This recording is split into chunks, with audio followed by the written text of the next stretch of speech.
Hey, what's up, internet? Herd watchers. I'm on my way home. I picked up a little bit of breakfast, but I wanted to talk to you guys about healthcare. We haven't talked in a little while, but my Facebook is on fire with people flipping out about the loss of, pre-existing condition coverage, and oh my God, and this means that, now insurance companies can charge more for old people, and here's the thing. I don't want to argue about the details of that. That's not what we're going to talk about right now. What we're going to talk about right now is the morality of the argument, because one side is attempting to make a moral argument and frame everyone else as if they are greedy. And the moral argument goes like this, and this is the moral argument that is always proposed for socialist and collectivist concepts, and this is one of those. It goes like this. If you want to cut government-funded healthcare, then you, by definition, don't care about the old person, or you don't care about Jimmy Kimmel's son and his asthma, or you don't care about some poor 20-year-old single mom with cancer, or whatever. And what they attempt to do is frame this argument in such a way that you have to respond to that and say, well, I want $200 more than I want that person to survive, or whatever. And what they do is they frame it as if the only moral issue at play is the life and health of the people your money is being given to. But that's not the only moral issue at play. And they are going to do everything they can to try and avoid, because they've never thought about it, or obfuscate because they don't want you to think about it, the actual other moral issue. So let's look at this another way. Let's say I took your house keys and I gave a copy to someone at the hospital. And what I said to that person at the hospital was, anytime you want, anytime that someone who comes into the hospital can't pay a bill, or anytime someone who comes into the hospital doesn't pay a bill, you take these keys and you go walk into this person's house and go ahead and take their television set, go ahead and take their clothes, go ahead and ransack your purse and take the money, go ahead and take their car and go give that to someone who needs a car. It would never fly. The feeling of outrage, the feeling of violation of personal space, the feeling that you have the right to live your life without the things you earn and create being taken from you, would be in stark view, and you would never get that bill passed. People would say, I have nothing but sympathy for people who are sick, but that doesn't mean I'm going to let you walk into my house at 3 o'clock in the morning and take my rent money. That doesn't mean I'm going to let you walk into my house at 2 o'clock in the morning and take the food off my table. Okay. But the counter argument goes, well, but nobody's talking about taking the food out of your house. We're talking about taking your luxuries. We're just talking about the money you don't need. Fine. Let's say I would let that person come in and take anything that I decide is a luxury good. So you're a poor family and you've scrimped and saved, and for Christmas last year, you bought your only child a PlayStation or a portable video game. Well, that's a luxury good, so we're going to take that because you don't really need to have any fun. All you really need is food, and anything above that level is fair game to be stolen for others. Or what about that one nice dress you bought? Or what about that really nice suit you have that you keep in case you get a job interview? What about that car you bought that helps you feel good about the life you're living and is aspirational, and you're, it's a little better car than you absolutely need to go back and forth to your job, but you deserve something nice because you've worked really hard. Well, those are luxury items. And what if I just limited it to stealing those things? The answer is you wouldn't really let that happen. That, in fact, you would be incensed by the idea that someone else had the right to come in and decide what was and wasn't a luxury good, and or what was or wasn't eligible for theft. at the discretion of other people. Yet, somehow, that moral argument is lost. Because, let me be fair, it doesn't matter how sick someone is. They don't have the right to come into your house with a gun or a knife, steal your flat screen TV. We would not agree that just because someone was poor or unemployed or ill, that they had the right to walk up to you and say, hey, you're going to work today for 8 hours?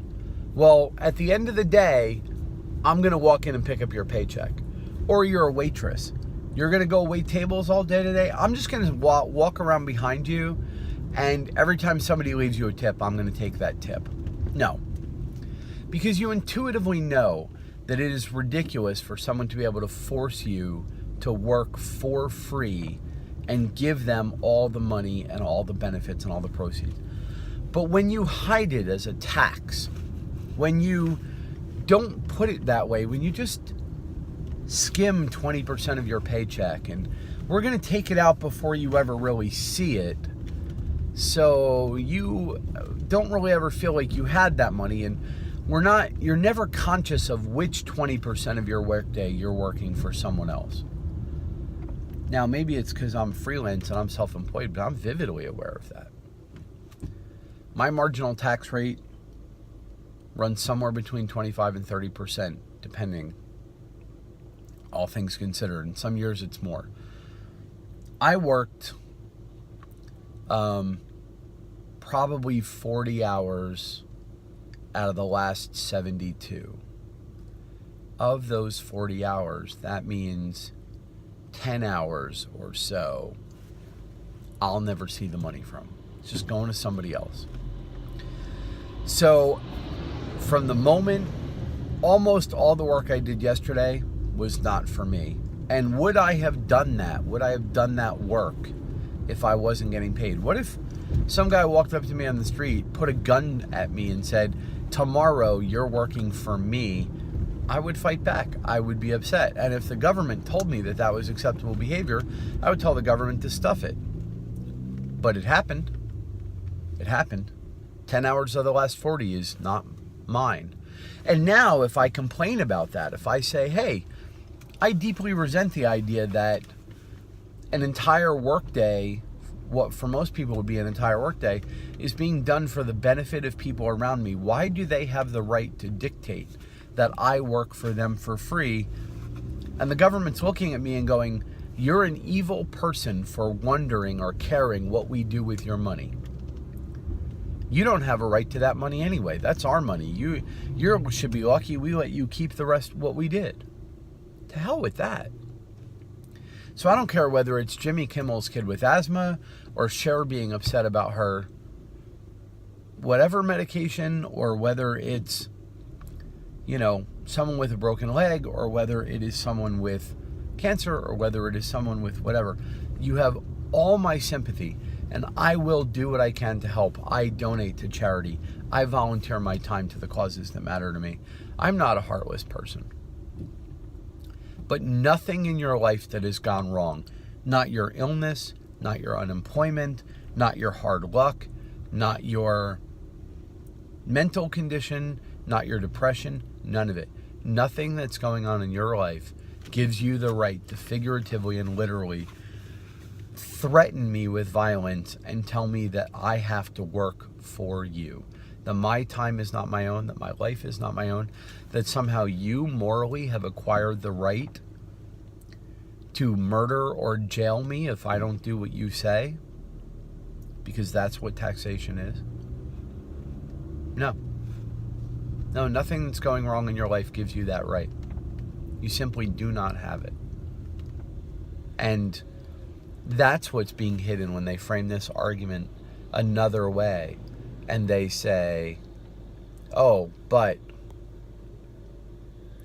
how dare you? How dare you? Who are you to ask to keep your own money? Just shut up, and we'll tell you what the money is good for. We'll tell you what we're going to do with it. Oh, that exposure is better. We'll tell you what we're going to do with the money. And for someone to dare look at me and say, that my wanting to be forcibly, that I want to keep my own money, or that I want say over how I spend my time, or I want the freedom to make a decision about if I work and how hard I work, that somehow or another that's being greedy if I don't allow myself to be what is literally enslaved to someone else's self-benefit, that makes me a bad person. That's the moral argument they're trying to hide from you. The question here is not, do you feel bad if someone's ill and doesn't have the money to pay for care? The question isn't even would I be willing to donate a couple of bucks to do it. The question is, do I think that person's illness gives them the right to break into my house, to break into my bank account? Would I give the government my ATM code and say, whenever you need to, take it? Because if you think it's limited, you've lost the moral component. Whether it's $1 or $1,000, whether it's 1% of your income or all of your income, no one's illness and misfortune grants them the moral right to use force to extract money from you. And any argument that starts with the premise that it does, I will always reject, and you should reject. You should reject it. When somebody says healthcare should be a right, they're talking about using force to take money from everyone else in the society. And in the extremes, they're talking about using force to force someone to grant them care. What if you're a doctor and you don't want to get out of bed on a Saturday and work for free to take care of someone? Or you would rather spend that time with your family, or you would rather spend that time in prayer, or you would rather spend that time learning to better yourself, or you would rather spend that time working on your house. But if healthcare was a right, you would not have the right to say no. Their rights trump your rights, just like their rights to the money for healthcare are trumping my rights to not work hard enough to pay their healthcare. Anyway, the moral question at play here is not their healthcare. The moral question at play is, do they have the right to extract that care from the people around them at the threat of force? And government taxation is the threat of force. You don't pay your taxes, men with guns come and take you away. You don't pay your taxes, men with guns come and put you in jail. Which means any taxation that's voted for, any dollar that's spent in taxes has to be justified by, are you willing? Do you feel strongly enough about this that you will throw people in jail if they defy you? And I simply do not accept that your illness grants you the moral authority to put me in jail if I do not give you my stuff. Just because you got sick, you do not gain more rights than me. We would not as a society accepted that you had the right to walk up to me in general and go, hey, I want something, anything, so go work for me today. No, because we accept the fact that your life and your time is your own. And yet somehow Jimmy Kimmel's son's asthma gives Jimmy Kimmel the moral right to threaten to put me in jail if I don't cough up enough money. No, I refuse. I don't accept. And I will not be made to feel like what I'm doing is being greedy about the couple of bucks and watch a video of Jimmy's kid flounder around like a fish while he tries to breathe and go, aren't you an evil person for letting that happen? I didn't make that happen. I still don't want him to give Jimmy Kimmel a gun and let him point it at anyone he comes across on the street and say, give me your money. No.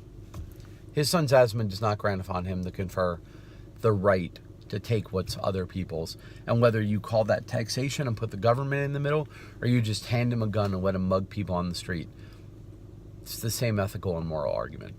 Anyway, Obviously, a large percentage of the country disagrees, but a fair number of us are starting to recognize this openly. I've known it my whole life, but other people are getting on board. So it'll be interesting to see if America will save itself or if it will fall prey to the standard collectivist argument that wanting to retain control over your own life makes you greedy and evil. Anyway, it's all the time I got. As you can see from the garage behind me, I'm in my driveway. This has been Herd Watching, and I will talk to you guys later on.